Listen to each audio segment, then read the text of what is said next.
in your notes to us, you said that valuations remain expensive, but valuation as a timing tool is a difficult proposition. Can you explain what you mean by that and how investors should assess valuation when determining whether or not to buy into a certain stock or even a certain index? Yeah, it's an excellent question because in the short term, valuation doesn't tell you much about market trends. It really doesn't. Expensive can always get more expensive and cheap can always get cheaper.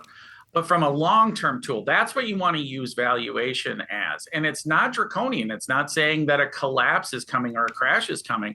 But when you're expensive like we are right now, really what you should expect is sub average returns, right? If you're 8 to 10% over a long term average, when you're paying more for the market, you should probably expect a little bit less than that. And the same way goes the other way. When the markets are cheap, you should probably expect a little bit more over the long term.